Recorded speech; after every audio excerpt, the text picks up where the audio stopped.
काय रेडमी आवडते त्यांना काय मला तर अजिबात खबर नाही. ती ओप्पोची जरा तरी बरी पडते. ओप्पो विवो क्लॅरिटी उलट त्यांची चांगली. मी म्हणत होती वन प्लस घ्या, वन प्लसला तर ह्याच्यापेक्षा असली क्लॅरिटी ऍपल सारखी. ते नको, त्याला रेडमीच पाहिजे. माझं पहिला A5 असली क्लॅरिटी होती ना ऍपल सारखी.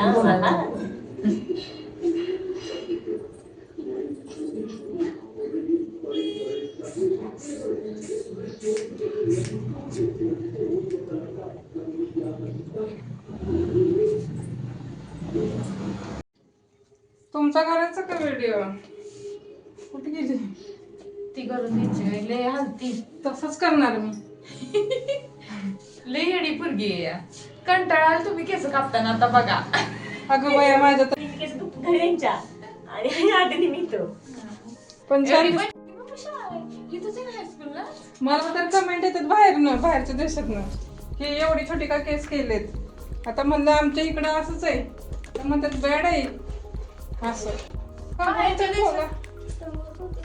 किती पोरींची केस मोठे मोठे असतात. 2 महिन्या नाही काय नाही, सिंगल बन बांधा की लागा. चला इंडियन कल्चर म्हणून मी टाकलं होतं रील मध्ये, तर ते म्हणले हे काय ते नियम बरोबर नाही. हो हो बरोबर आहे. एखाद्या मुलीला आवड असते ती कापावीच लागतात तरी पण केस. रोजच्या वेणीमुळं असं वन बॉनेट बांधलं की लगेच चालत.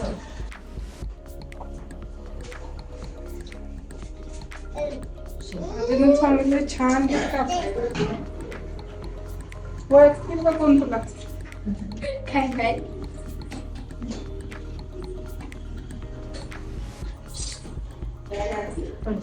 आता मान हलवायचं नाही.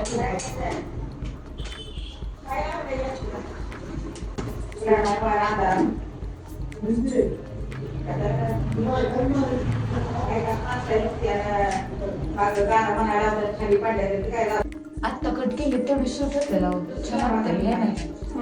ह्याच्यापेक्षा बारीक करणार नाही मी ह्याच्यापेक्षा बारीक नाही करणार.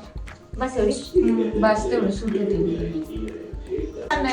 वाढपर्यंत तुला वाटतं उगाच मी एवढी केस कापले.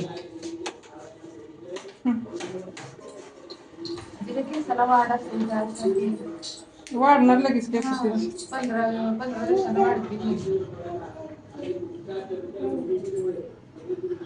मी तर शिजेची ना 5-6 वर्षापासून वाढवणार. मला लय केस वाढलेले आवडतात आणि मला वाढली का तर परत मी कापणार या 8 दिवस जास्त प्रथम मी केस हॅपी कट मला करायची लय हौस आहे. श्रीजाची केस वाढवून 5-6 वर्षापासून हॅपी कट छान वाटतं.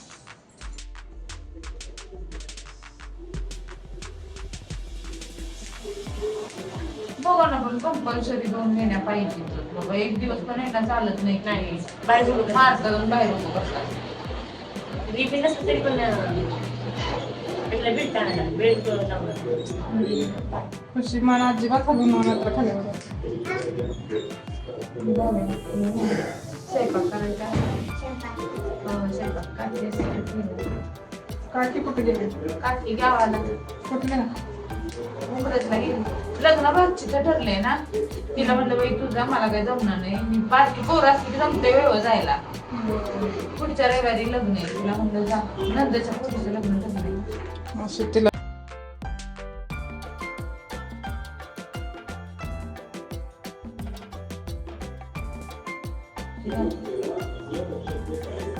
माझं काही कारणवाडीची यात्रा असली की मी 4 दिवस जाते.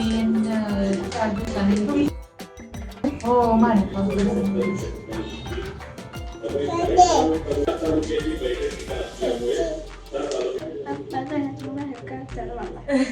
पप्पा कोणाला भेटत माहिती आहे ना.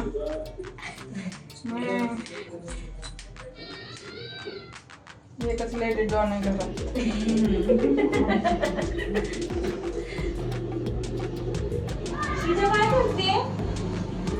बोट बीट घावं ना ते दरवाजे आता ताट करते मला तर आवडीची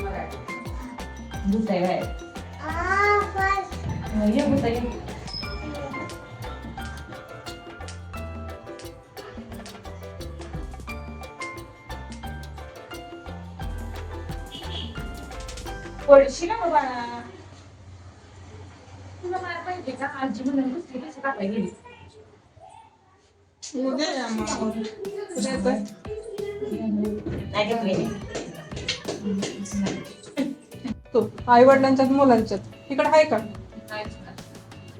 ऐकत नाहीत आपल्यातली पोरं. ऐकायचं पण नाही, मानसिकता नाही आई वडिलांची सगळं शेअर करायची बोलायची. नाले सगळे कडकडते.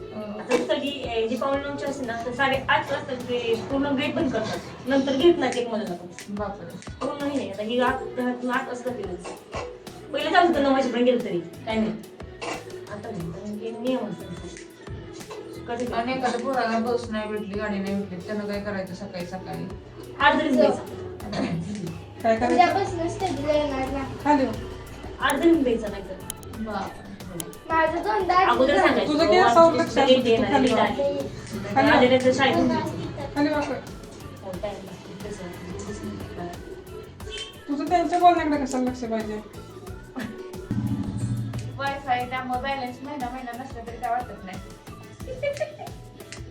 बाहेर गेले की मग फ्री वायफाय कुठे आहे का बघायचं आणि मग काय सेंड करायचं असेल ते स्कॅनर सेंड करायचं. मला तरी 2 GB डाटा पुरत नाही आणि घरी मी गेली का नाही 10-12 GB वापरते मी. होय ना. सिम जिओच असले की काय वाटत नाही. 5G अनलिमिटेड येतं ना. आणि जिओचा आता मी 15 दिवस झाला बॅलन्स मारला नाही माहिती का.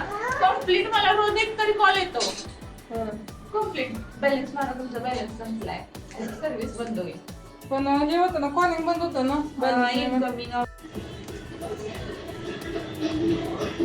लॉकडाऊनपासून मोबाईलचा लय वाढला. आणि कोरोनापासून तर सगळ्यांनीच घेतले मोबाईल. ते जे पबजीचं वेड लागलं ते सगळी एडिट झाली त्या पबजीमुळे. पोटात दुखायला लागलं माझ्या उभं राहून. आता हे आणि काय करतात मॅडम काय वरच्या शिडवर थंडी, कपडे आली, ते दोघी आहे. फरशी, मग तरी उरकत नाही. आमची म्हातारी लय नाजूक